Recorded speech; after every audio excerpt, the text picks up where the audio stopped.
The one thing that I want everyone, men, women, everything in between, is I want everyone to walk away feeling inspired and empowered.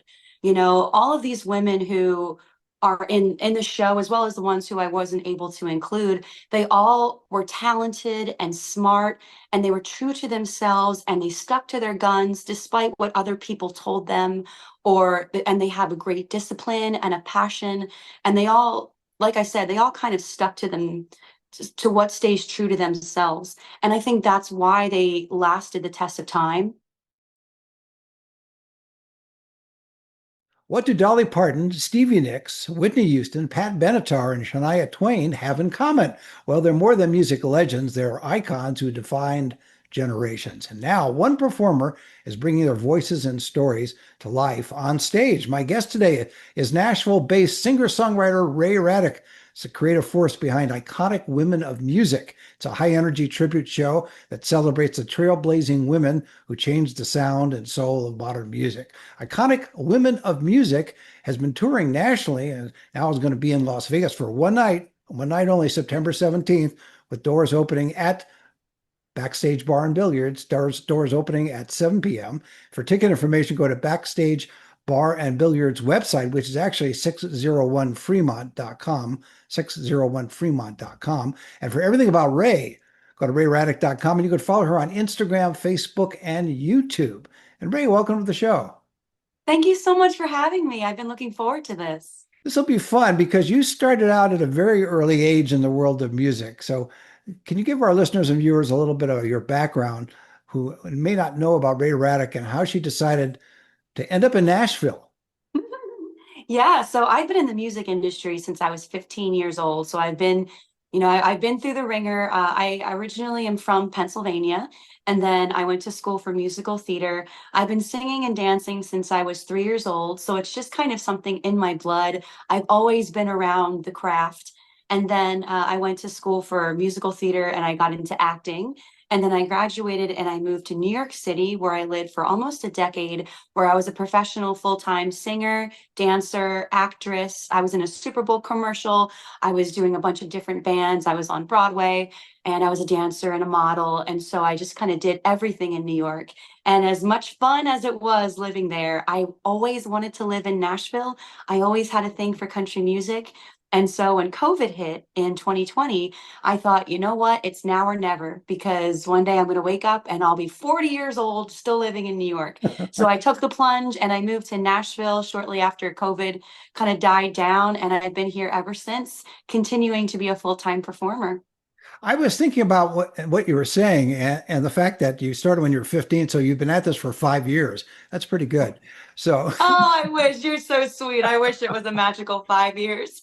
but how do you stay in shape and how do you look so good, given the fact that, I mean, you work hard, you're a true entertainer and working all the time. So how is it you're able to maintain the energy, maintain the health, maintain the looks? How do you do all that? Vitamins, That's a drugs, beer? Oh, definitely, definitely not drugs. Oh my goodness, that's definitely a one-way street to not looking good. Just ask Keith Richards. Just kidding. I love you, Keith. Just kidding. No, honestly, I mean it's a really cliche answer, but of course, when you love what you do, it just kind of takes away the stress of it all. But of course, it really depends on what you eat. Eating healthy, make sure you're getting your protein, your vegetables, your sunlight, drinking lots of water.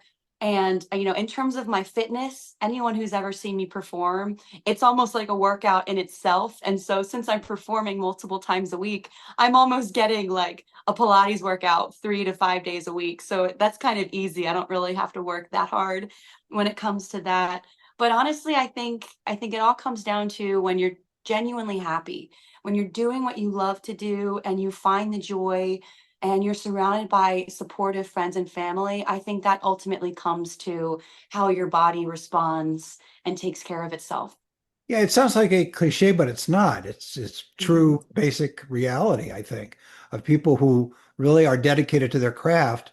And especially when you're performing and touring, that's the extra stress because you're on the road. You're not just in Nashville, you're traveling and performing the iconic Women of Music show, which we'll talk about in a minute, but I want to kind of get set this to set the plate or set the table, then the plate, then you. Okay, so we got it in that order. We got it worked out. So, but the fact that you're able to do that, and you also, like you said, you realize that you got to take a chance and you've got to make a move because you don't want to regret not Mm, taking the chance, not making the move. Even if you don't succeed in whatever that is, and I'm speaking of everybody generally, even if one doesn't succeed, at least you tried, which is if you don't try, it's not going to happen. So that absolutely. Isn't there a quote by Wayne Gretzky or something? You miss 100% of the shots you don't take. I think you're right. Or was that Wayne Newton since you're coming to Las Vegas? I think, I mean, who knows? But yeah, but you're absolutely right. And that's what I admire about what you're saying and how what you represent is that you have to do it or try to do it because if you don't try, you don't get the shot, you don't know what happens. So, Yeah. And also too, I think it's really important, no matter who you are, you have to believe in yourself. And even if you fail, failure is not a bad thing. Failure means that you took a chance and you did something out of your comfort zone and you probably learned a lot of things along the way. So I feel like I hope that society is moving in a general direction of just trusting themselves, trusting the process, and not being so goal outcome focused, because it really is about the journey and how you grow in that process, as opposed to whether you succeeded or failed. when you moved to Nashville, is that when you came up with the idea for the iconic women of music, or did you have that in the back of your mind even in New York? So I had it in the back of my mind. So when I was in New York, there is a singer-songwriter community, but it's definitely not as potent and big as Nashville. So I was in New York, I was doing a lot of cover gigs, I was acting, but when you're doing cover stuff, you're doing somebody else's work. And I've always been a singer-songwriter. I released my first album when I was 15 years old. And so after, like I said, after COVID hit, I really started to get in touch with why I wasn't happy. I was a full-time performer. I was living in New York, and they say, if you can make it there, you can make it anywhere. And I was like, why am I so unhappy? And I realized it's because I wasn't really pursuing my true love of being a songwriter. I'm a performer, but I'm also a songwriter. So following that itch to go to Nashville, I had this idea for Iconic Women of Music in the back of my mind, and I said, that's going to be my plan B. I'll go to Nashville. I'll try and be a singer songwriter. I would love to get a record deal and perform, but I'll just do Iconic Women of Music if that doesn't work out. And so when I first moved here, I was performing all my songs. I was writing with a lot of great people. And I just kind of mentioned it loosely to people like, oh yeah, there's a show that I want to do eventually called Iconic Women of Music. And the more people that I told, they were like, no, you have to do this now. And I was like, no, no, no, it's going to be my plan B if something doesn't work out. And everyone encouraged me. They said, do it right now, do it now. So I just kind of I figured, maybe that was a sign from God or something that I should act fast. So now, luckily, I'm able to do both. I'm balancing both a singer-songwriter career as well as Iconic Women of Music. But that's kind of how it started was, people in Nashville were like, do it. Yeah, well, and it's a challenge because, as I mentioned, besides being on the road, when you're performing, you still have to make time for the songwriting, and that means sitting down, even if you're tired, and doing it. And it's a whole other craft compared to or skill set than it is for performing. So the fact that you're doing both and you're balancing it out, and you look like you haven't suffered from it yet, so that's good. Please. No, I mean, I think there's a little bit of discipline, of course, discipline and passion, but at least writing to me is therapy. Like I just kind of get into a flow, and I never really have to force my songs. It just kind of comes out naturally. And if I'm not feeling creative that day, I won't force myself. But I'm really blessed to say that when it comes to songwriting, I just kind of get into a mindset of receiving, and then I just kind of channel it, and I'm able to write songs pretty quickly. What are you working on now? And we will, I promise we'll get into iconic in just a moment, but I'm just wanted to kind of finish that up with the writing part of it in terms of, by the way, for our audience who may think I'm not making any sense, I'm on antibiotics, as I told Ray. So I may not be making as much sense as I usually don't. So at any rate, what songs are you working on now or album are you working on now? Yeah, so unfortunately, I feel like albums these days are out the window because everything is by playlist. So I'm working on singles right now, not necessarily an album. I'm hoping to release an my next single in the fall or winter months. It kind of got a little backtracked because I've been so busy on the road, and my producer's like, "Are you going to be home enough to record, or are you just going to be in a van for the summer?" So I'm actually very excited. I have two singles coming up. One I'm going to release in the fall or winter, and then the second one I'll release in 2026. And it's different than anything I've ever done, which is super exciting because you're always growing as a person and you're always experimenting and exploring. And I've always had a brand of being very pop and commercial and almost like the fun cheerleader girl next door.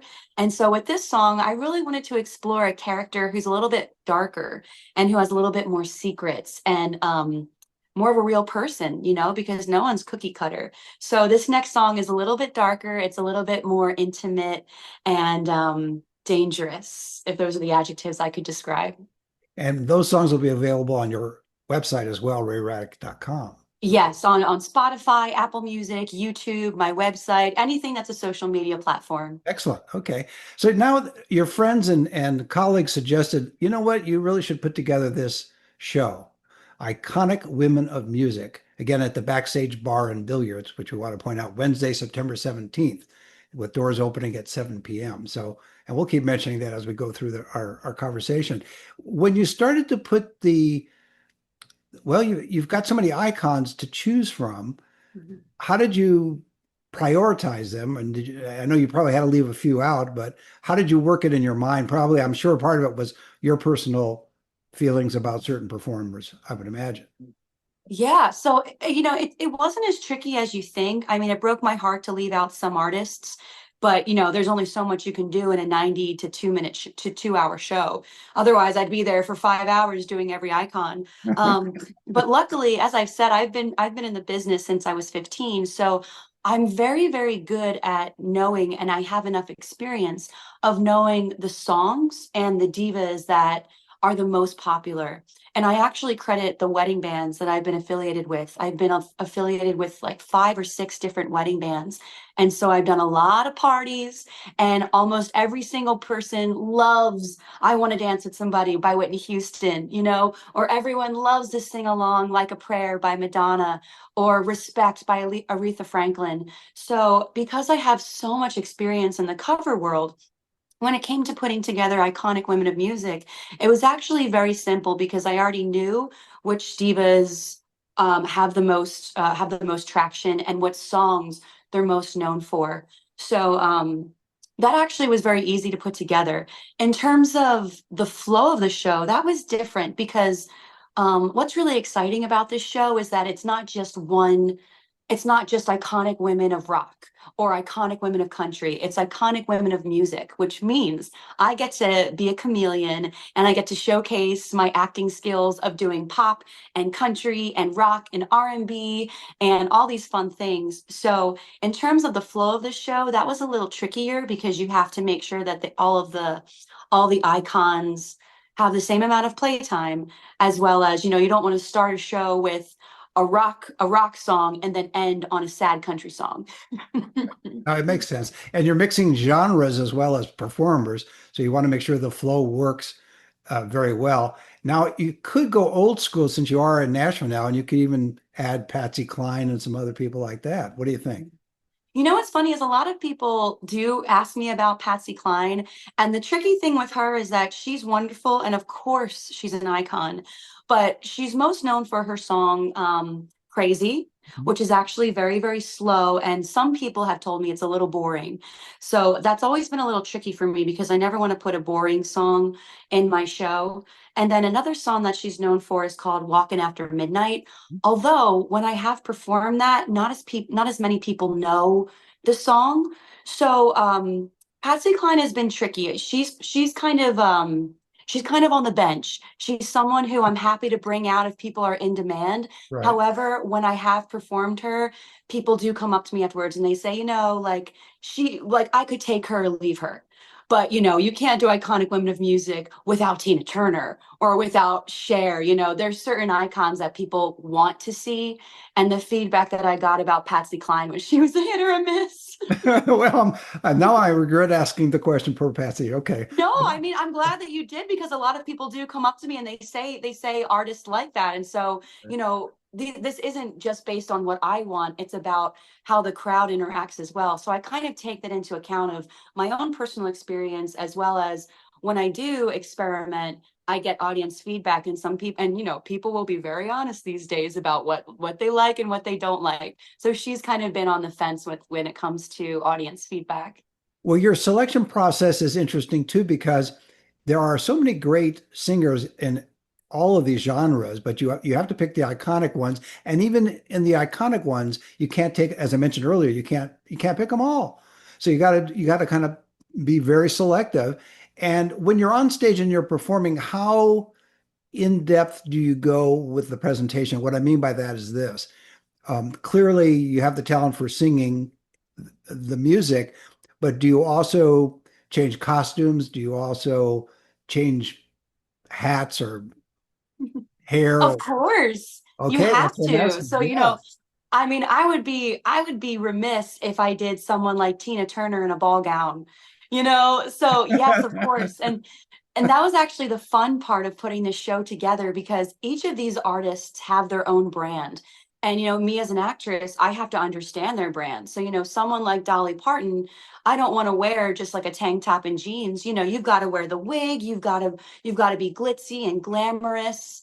And so you kind of have to honor them. And so I have every artist has a certain costume, even down to the color.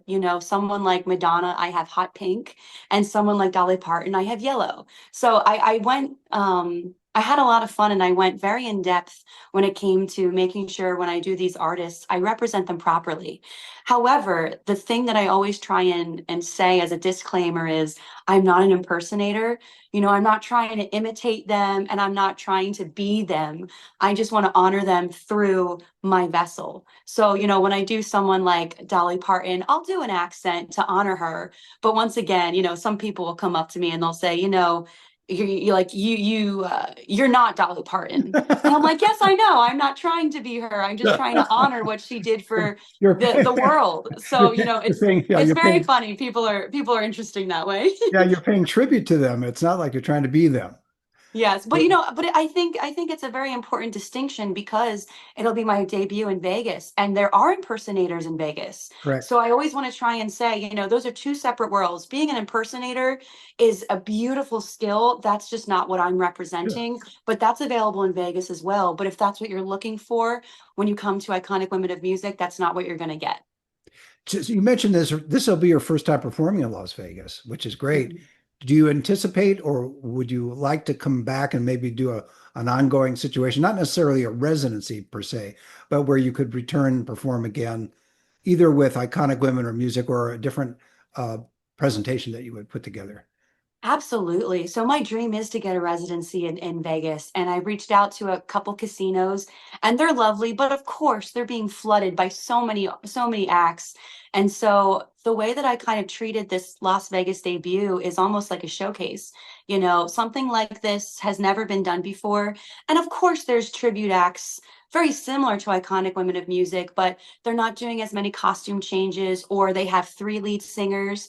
And for me, I'm a one woman show. Right. So when I was putting the show together, I did say, my dream is to be in Las Vegas and have a residency because the show is so big and it's almost like a freight train. It's a party from start to finish. So this is, I would love to put that out there. I would love to have a residency in Vegas, but you got to start somewhere. So So I think the freight train is what's carrying all those costumes because that's a lot of costumes for the show. So it's a one woman show, but it's a 9 million costume. So yeah, it's a it's pretty, true. It's oh, true. But I mean, like I said, I would feel so weird if I just sang Tina Turner in a gown. That just doesn't make any sense to me. You have to embody their brand and like I said, be an actress and kind of channel them. no, absolutely. Have you been approached or I don't know if that's the word.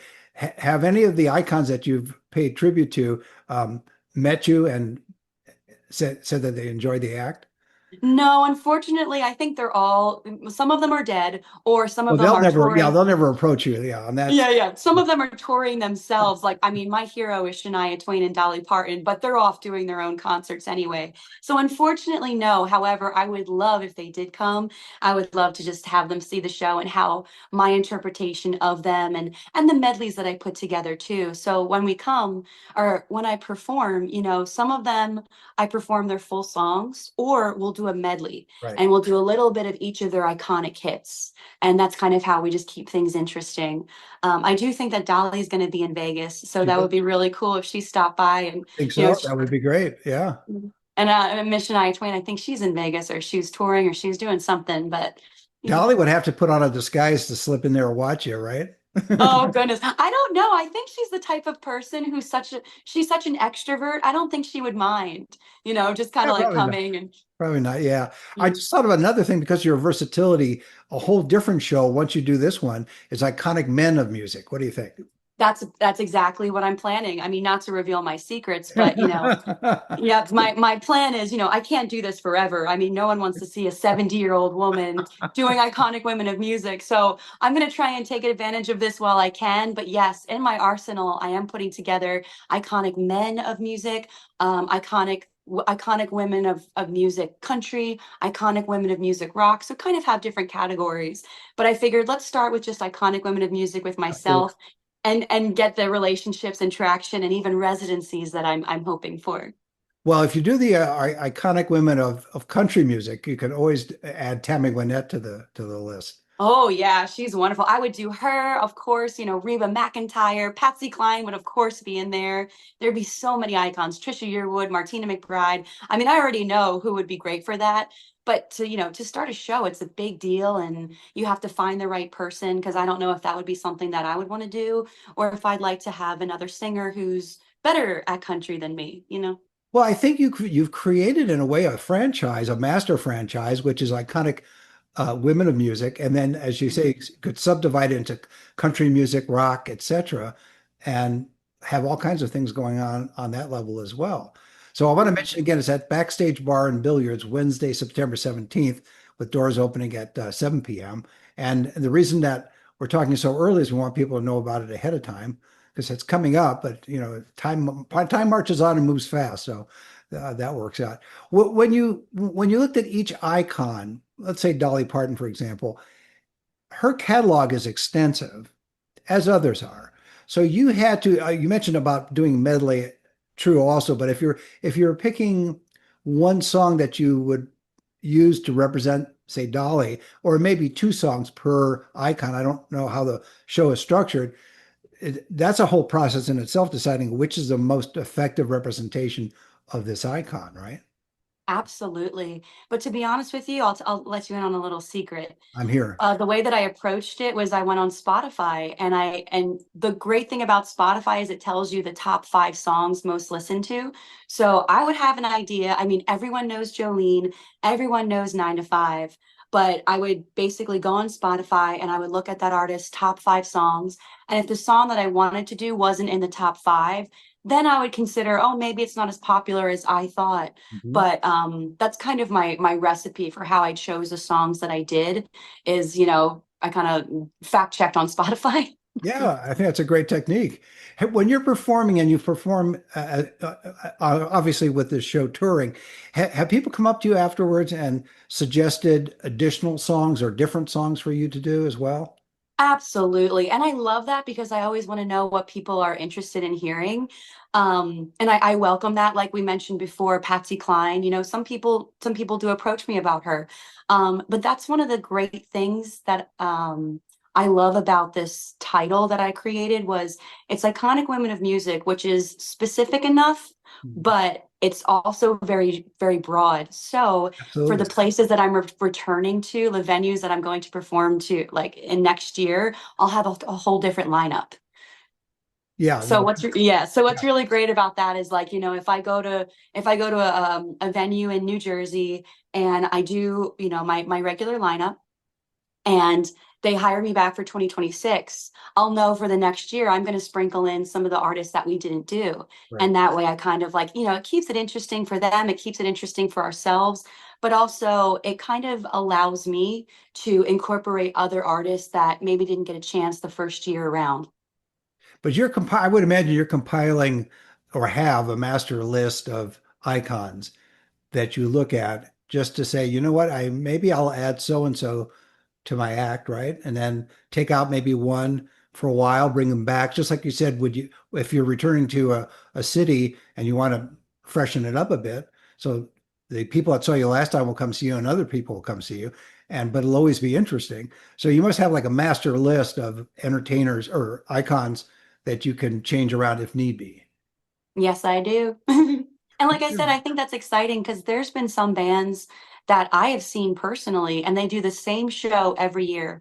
And although that's great, it gets a little boring after a couple times. So it's exciting to come back and watch what they've done differently. You should always be evolving the show. That's what gets returning customers. Yeah, no, absolutely. Before I let you go, two things. One is how big is because you have a band that backs you. So this isn't pre-recorded tracks. This is an actual. Yeah, no. So I want, I that's want the people to great thing understand that, is, right? Because there's unfortunately over the decades, as I've seen in Las Vegas, a lot of acts have gotten away from having a live band or a trio or quartet and instead rely on tracks, which just doesn't communicate the way live music does. yes, and that's probably the musician in me, that's the artist in me of although there's nothing wrong with karaoke tracks, and if that's what you do, that's perfectly fine. But for me, art is about the community of people on stage. So I have a five-piece band behind me, and we're all family, Nice. and I just feel like that just brings a further community base and honors these artists because Whitney Houston's not singing to tracks, she's singing with a live band, so it just kind of brings together a whole different atmosphere. Well, I think too, and when I mention about the tracks for performers, I'm not saying it in a negative way or a demeaning way. Some performers just don't have the budget, or the place that they're playing doesn't provide a budget for them to afford live music, and you're fortunate to be able to do that. Before I let you go, what would you like people to take away from seeing iconic women of music? Once they see it, obviously they're going to enjoy themselves, but is there something else beyond enjoyment that you want them to take away? I'm probably substituting my thinking for yours, but in other words, I suspect that it's a nod, it's a salute to these icons and a memory in many cases because some of them are no longer with us. Yeah. Honestly, the one thing that I want everyone, men, women, everything in between, is I want everyone to walk away feeling inspired and empowered. All of these women who are in the show, as well as the ones who I wasn't able to include, they all were talented and smart, and they were true to themselves, and they stuck to their guns despite what other people told them, and they have a great discipline and a passion, and they all, like I said, they all kind of stuck to them to what stays true to themselves. And I think that's why they lasted the test of time with their songs and with their brand. So I want everyone to remember that, it's very easy to get caught into society and obligations and what other people want you to do. But really at the end of the day, you should just do what makes you happy, be around people that makes you happy, and make sure that you're always advocating for yourself because if you're not advocating for yourself, then other people will take advantage of you. So I want everyone to walk away feeling that they can do anything because they can. Well, that's a great way to leave it. My guest has been Ray Radick, whose iconic Women of Music has been touring nationally and is now in Las Vegas for one night only at Backstage Bar and Billiards, Wednesday, September 17th, with doors opening at 7 p.m. And for ticket information, go to the Backstage Bar and Billiards website, which is 601fremont.com, 601fremont.com. And for everything about Ray, it's RAE. Go to rayraddick.com and follow her on Instagram, Facebook, and YouTube, and of course, Spotify and iTunes and everything else under the sun. And Ray, thanks for being on the show. Of course. Thank you so much for having me. I'll see you at the show. See you then.